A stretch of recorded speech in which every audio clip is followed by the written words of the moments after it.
श्री कृष्ण कहते हैं कि हे अर्जुन, कर्म करना तुम्हारा अधिकार है, परंतु फल की इच्छा करना तुम्हारा अधिकार नहीं है। वर्टिकल बार कर्म करो और फल की इच्छा मत करो, अर्थात फल की इच्छा किए बिना कर्म करो, क्योंकि फल देना मेरा काम है। वर्टिकल बार श्री कृष्ण कहते हैं कि हे अर्जुन, साधु और संत पुरुषों की रक्षा के लिए, दुष्कर्मियों के विनाश के लिए और धर्म की स्थापना हेतु मैं युगों युगों से धरती पर जन्म लेता आया हूँ। वर्टिकल बार महाभारत के युद्ध के समय जब अर्जुन के सामने उनके सगे संबंधी और गुरुजन खड़े होते हैं, तो अर्जुन दुखी होकर श्री कृष्ण से कहते हैं कि अपने महान गुरुओं को मारकर जीने से तो अच्छा है कि भीख मांगकर जीवन जी लिया जाए। वर्टिकल बार भले ही वह लालचवश बुराई का साथ दे रहे हैं, लेकिन वो हैं तो मेरे गुरु ही। उनका वध करके अगर मैं कुछ हासिल भी कर लूंगा तो वह सब उनके रक्त से ही सना होगा। वर्टिकल बार अर्जुन कहते हैं कि मुझे तो यह भी नहीं पता कि क्या उचित है और क्या नहीं। हम उनसे जीतना चाहते हैं या उनके द्वारा जीते जाना चाहते हैं। वर्टिकल बार धृतराष्ट्र के पुत्रों को मारकर हम कभी जीना नहीं चाहेंगे, फिर भी वह सब युद्ध भूमि में हमारे सामने खड़े हैं।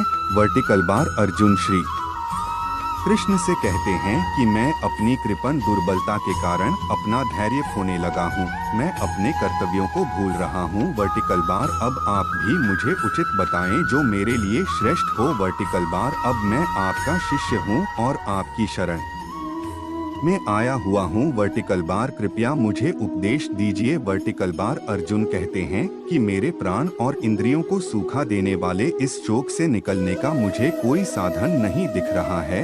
वर्टिकल बार स्वर्ग पर जैसे देवताओं का वास है, ठीक वैसे ही धन संपदा से संपन्न धरती का राजपाट प्राप्त करके भी मैं इस शोक से मुक्ति नहीं पा सकूंगा। वर्टिकल बार धृतराष्ट्र ने कहा, हे संजय, धर्मभूमि कुरुक्षेत्र में युद्ध की इच्छा से एकत्र हुए मेरे तथा पांडु के पुत्रों ने क्या किया। तात्पर्य भगवद गीता एक बहुपठित आस्तिक विज्ञान है जो गीता महात्म्य में सार रूप में दिया हुआ है। इसमें यह उल्लेख है कि मनुष्य को चाहिए कि वह श्री कृष्ण के भक्त की सहायता से संवीक्षण करते हुए भगवद गीता का अध्ययन करे और स्वार्थ प्रेरित व्याख्याओं के बिना उसे समझने का प्रयास करे। अर्जुन ने जिस प्रकार से साक्षात भगवान कृष्ण से गीता सुनी और उसका उपदेश ग्रहण किया, इस प्रकार की स्पष्ट अनुभूति का उदाहरण भगवद गीता में ही है। यदि उसी गुरु परंपरा से निजी स्वार्थ से प्रेरित हुए बिना किसी को भगवद गीता समझने का सौभाग्य प्राप्त हो, तो वह समस्त वैदिक ज्ञान तथा विश्व के समस्त शास्त्रों के अध्ययन को पीछे छोड़ देता है।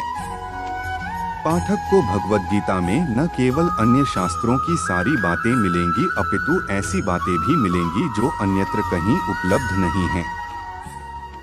यही गीता का विशिष्ट मानदंड है। स्वयं भगवान श्री कृष्ण द्वारा साक्षात उच्चरित होने के कारण यह पूर्ण आस्तिक विज्ञान है।